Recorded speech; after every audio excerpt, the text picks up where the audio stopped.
பாசிசம், இங்கே இருக்கக்கூடிய பாயாசம், ரெண்டு கூடயும் எப்பவுமே கூட்டணி இல்லைன்னு அதனுடைய தலைவர் திரு விஜய் அவர்கள் ஆணித்தரமாக பலமுறை சொல்லிட்டாரு. 100% இல்லை, 1000% பாஜகவோட கூட்டணி இல்லைன்னு சொல்லியிருக்காரு.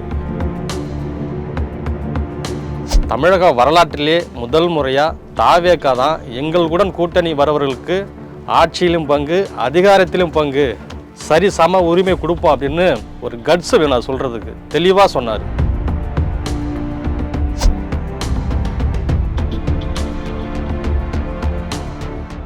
இந்தியன் எக்ஸ்பிரஸ் நாளிதழுக்கு அமித்ஷா பேட்டி கொடுத்தாரு. அதுல பாஜகவுடன் தாவேகா கூட்டணி இருக்குன்னு ஊடகமெல்லாம் கிளப்புறது உண்மையா? அதாவது ஊடகம் சில காலமாகவே ஒரு விஷயத்தை கருத்து திணிப்புன்னு சொல்லுவாங்க. அதாவது கட்டாயப்படுத்தி திணிக்கிறது, இப்படிப்பட்ட ஒரு பூகம்பத்தை, ஒரு பிம்பத்தை உருவாக்குறது. இது சில ஊடகங்களுக்கு ஒரு அஜெண்டா. நீ கடந்த காலங்களில் நம்ம எவ்வளோ பார்த்துருப்போம்.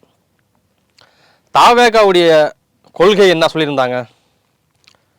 மத்தியில் ஆளக்கூடிய பாசிசம், இங்கே இருக்கக்கூடிய பாயாசம், ரெண்டு கூடயும் எப்பவுமே கூட்டணி இல்லைன்னு அதனுடைய தலைவர் திரு விஜய் அவர்கள் ஆணித்தரமாக பலமுறை சொல்லிட்டார். கூட்டணி இல்லைன்னு. இப்போது தேர்தல் தமிழகத்தில் நெருங்கிக்கிட்டு வருது. இன்னும் 10 மாதங்களில் தேர்தல் வருது. பல்வேறு கட்சிகள்லாம் தங்களுடைய செயல்பாடுகள், தங்களுடைய அடுத்த கட்ட நடவடிக்கைகள், கூட்டணி தொடர்பான பல்வேறு விஷயங்களை முன்னெடுத்து வேகமாக ஓடிக்கிட்டு இருக்கிறாங்க. இந்த நிலையில் தான் தாவேக்கூடிய நிலைப்பாடு என்ன அப்படின்னு மக்கள், எல்லா கட்சியினுடைய எதிர்பார்ப்பு இருந்தது. அதை போக்கும் விதமாக கடந்த செயற்குழுவிலே சொல்லிட்டார் கூட்டணி இல்லைன்னு. ஆனால் இதையெல்லாம் தாண்டி தினந்தோறும் தாவேகா கூட்டணிக்கு போகுமா, தாவேகா கூட எந்த கட்சி கூட்டணிக்கு வருதுன்னு சில ஊடகங்கள்லாம் செய்திகள் வெளியிடுறது, செய்தி திணிக்குன்னு தான் சொல்லணும். அதனுடைய ஒரு பகுதியாக தான் ஏற்கனவே அமித்ஷா கிட்ட கேள்வி கேட்கப்பட்டது. அதற்கு கூட்டணி வரும்பொழுது பார்த்துக்கொள்ளலாம், இன்னும் நாட்கள் இருக்குன்னு மழுப்பெல்லாம் சொன்னார். இந்த நிலையில் நேற்று ஆங்கில நாளிதழ் ஒன்றுக்கு அமித்ஷா பேட்டி கொடுத்துருக்காரு.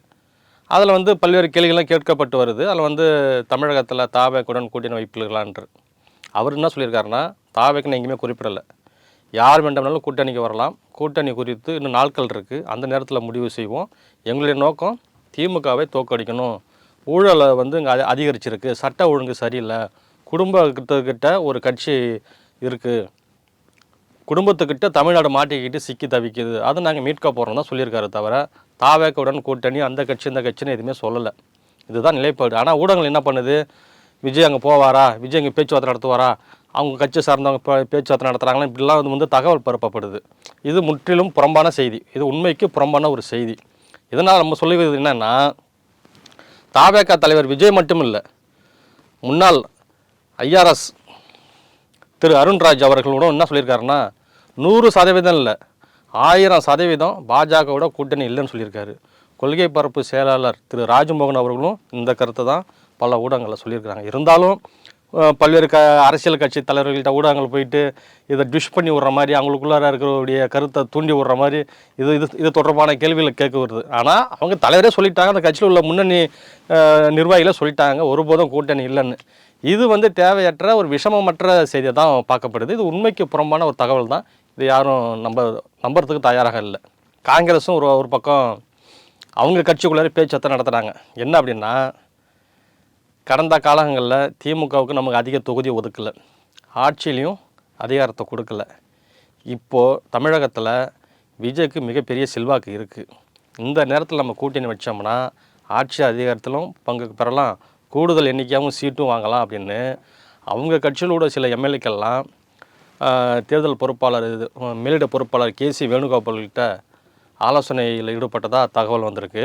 இல்லை நம்ம ஒரு விஷயத்தை பார்க்கணும். என்னென்னா, ஏற்கனவே 2 கட்சிகள் திமுக அதிமுக என்ன சொல்லியிருக்காங்கன்னா, தேர்தலில் போட்டியிடுவோம், கூட்டணி வச்சுப்போம் அப்படின்னு கடந்த காலங்கள்லேருந்து சொல்லிக்கிட்டு இருக்கிறாங்க. அப்படி தான் வந்துகிட்டு இருக்கு. எந்த இடத்துலையும் ஆட்சியில் அதிகாரம்னு அந்த 2 கட்சிகளுமே சொல்லலை. தமிழக வரலாற்றிலே முதல் முறையாக தாவேகா தான் எங்களுடன் கூட்டணி வரவர்களுக்கு ஆட்சியிலும் பங்கு, அதிகாரத்திலும் பங்கு, சரி சம உரிமை கொடுப்போம் அப்படின்னு ஒரு கட்ஸ் வேணும் சொல்கிறதுக்கு. தெளிவாக சொன்னார். கிட்டத்தட்ட 70 ஆண்டுகள் அரசியலில் தமிழகத்தில் இப்படி ஒரு அறிவிப்பை எந்த கட்சியுமே வெளியிடலை. அதனால் விசிகா போன்ற சில கட்சிகள்லாம் தாவேகாவுடன் இணைவதற்கான ஒரு சூழ்நிலை உருவாக்கப்பட்டது. உருவாச்சு அப்படி தான் நம்ம பார்க்கணும். அது நம்ம இன்னும் இறுதியாக முடிவு சொல்லக்கூடாது. இன்னும் தேர்தல் 10 மாதங்கள் இருக்குது, எப்படி வேணாலும் களம் மாறலாம். ஆனால் பல்வேறு அரசியல் கட்சிலாம் தாவேக்காவுடன் கூட்டணி வருவதற்கு ஆர்வம் காட்டி வருது. அதில் எந்த மாற்று கருத்தும் இல்லை. ஏன்ப்பா அங்கே போய் 2 சீட்டுக்கு 3 சீட்டுக்கு 7 சீட்டுக்கு 4 சீட்டுக்கு நிற்கணும், பல இடங்களில் நம்ம சுயமரியாதை இழந்து நிற்கணும் அப்படின்னு சொல்லி எல்லா இயக்கங்களுமே இன்றைக்கி ஒரு முடிவுக்கு வந்துட்டாங்க. நம்ம விஜய் கூட போகலாம் அப்படிங்கிற ஒரு மனப்பான்மையில் இருக்கிறாங்க. அதே மனப்பான்மை தான் முதுபெரும் கட்சியான காங்கிரஸுக்கு தற்போது தோன்றி இருக்கிறது. இப்போ கூட்டணி வச்சா தான் நம்ம அடுத்து வரக்கூடிய ஒன்றிய தேர்தல்களையுமே நம்ம ஒரு மிகப்பெரிய எண்ணிக்கையில் இது பண்ணலாம். ஆனால் திமுக இப்போ கூட்டணி வச்சோம்னா குறைந்த எண்ணிக்கையில் தான் இருக்கும்.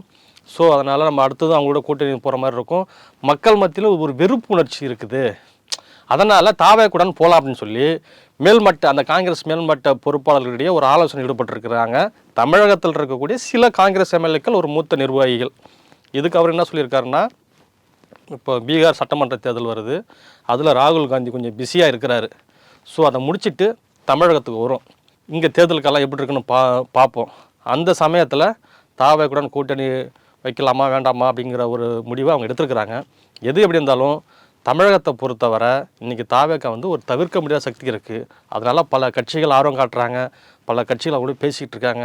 எதுவாக இருந்தாலும் இந்த கட்சியின் சார்பாக அதிகாரபூர்வமாக அறிவிக்கப்பட்டாதான் அது உண்மையான செய்தி. ஆக மொத்தத்தில் தாவேக்குடன் வரலாம், இணையலான்னு சொல்லி அந்த கட்சிக்காரங்களிலே பேசிக்கிறாங்க. இது குறித்து தாவேக்கா எந்த முடிவு எடுக்கலை. தேர்தல் நெருங்கி வரும்பொழுது தான் கூட்டணி தொடர்பாக தாவேக்கா உண்மையான அறிவிப்பை வெளியிடும். சமூக நீதி அரசுன்னு பெருமை பேசும் முதல்வர் தலித் சமூகத்தை சேர்ந்த ஒரு முன்னாள் அமைச்சரை அவர் பக்கத்தில் இருக்க சேர்லேயே உட்கார விடாமல் நிற்க வச்ச அந்த ஃபோட்டோவை பார்த்தீங்களா? நான் மட்டுமா பார்த்தேன், தமிழ்நாடே பார்த்துட்டு இருக்குது, எல்லாரும் பார்க்குறாங்க, எல்லா அரசியல் கட்சி தலைவர்களும் பார்த்துருக்குறாங்க.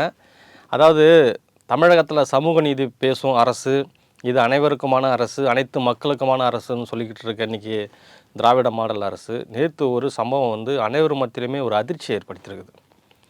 அதாவது முன்னாள் அமைச்சருங்க மதிவாணன், திருவாரூர் மாவட்டம் நாகப்பட்டினம் மாவட்டத்தை சேர்ந்தவர் மதிவாணன், முன்னாள் பால்வளத்துறை அமைச்சர், கலைஞர் ஆட்சியில் பால்வளத்துறை அமைச்சராக இருந்தார்.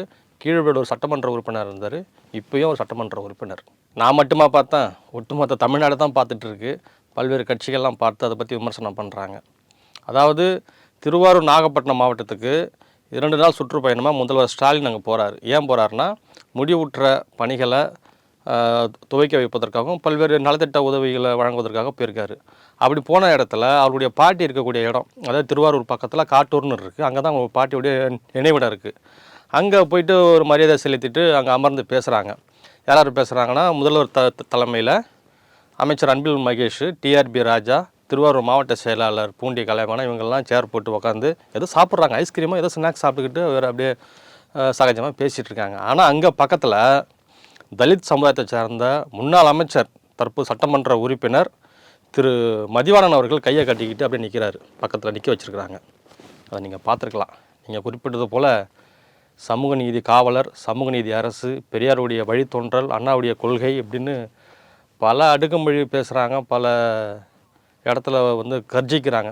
ஆனால் ஒரு முன்னாள் அமைச்சருங்க, அவர் பால்வளத்துறை அமைச்சர், கலைஞர் ஆட்சியில் அவர் இருந்தார். தற்போது சட்டமன்ற உறுப்பினர், முன்னாள் தாட்கோ தலைவர். இப்போ தான் அவரை மாற்றிட்டு வேறு ஒருத்தரை போட்டிருக்கிறாங்க. இப்படி இருக்கக்கூடிய ஒரு நிர்வாகியை அட்லீஸ்ட்டு ஒரு சேர் போட்டு அவர் உட்கார வச்சுருக்கலாம். ஆனால் அங்கே நிற்க வச்சு பேசுவது உண்மையிலேயே வருந்தத்தக்க விஷயம். ஏன்னா இன்றைக்கி செல்லும் இடத்துலலாம் நாங்கள் அப்படி இப்படின்னு பல இடத்துல பேசிட்டு வராங்க. ஸோ இந்த ஆட்சியில் இதுதான் தலித்துக்குன்னா இதுதான் நிலைமை, இதுதான் அவங்களுடைய கொள்கைன்றத அந்த ஒரு ஃபோட்டோவே சொல்லணும் தான் நாம் எடுத்துக்கணும். இன்றைக்கி எதிர்கட்சிகளாக இருக்கட்டும், பல்வேறு அரசியல் கட்சிகளும் இதை தான் சொல்கிறாங்க. இப்படி சமூக நீதி பேசுகிற அரசு ஒரு முன்னாள் அமைச்சரை அவமதிக்கலாமா? இது அவங்க மட்டும் சொல்லலாமல் திருவாரூர் மாவட்டத்தில் கூடிய திமுக சார்ந்த தலித் அமைப்பில் இருப்பாங்கள்ல, அவங்க மத்தியிலுமே ஒரு பெரிய அதிர்ச்சியை ஏற்படுத்தியிருக்குது. ஏற்கனவே கூட்டணி கட்சி தலைவர்களுக்கு பிளாஸ்டிக் சேர் போட்டது, பல இடங்கள் அவமரியாதை செலுத்தினது, அவங்க கொடியை பிடுங்கி எரிஞ்சுது, இப்படி பல்வேறு சர்ச்சைகள்லாம் அந்த மாவட்டத்தில் ஓடிக்கிட்டு இருக்குது.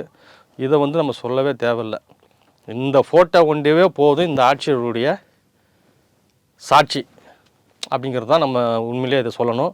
உண்மையிலே இது வருந்தத்தக்க விஷயம். வருங்காலங்களையாவது இது போன்ற நடக்காமல் பார்க்குறதா நம்ம எதிர்பார்க்குறோம். தாவேக்கா போராட்டத்துக்கு போலீஸ் அனுமதி வழங்கியிருக்கிறாங்க. பல நெருக்கடிகளுக்கு மத்தியில் இந்த பெர்மிஷனை கொடுத்துருக்குறாங்க. இதை நீங்கள் எப்படி பார்க்குறீங்க? நிச்சயமாக போராட்டம் ஒரு மிகப்பெரிய அளவில் இருக்குங்க.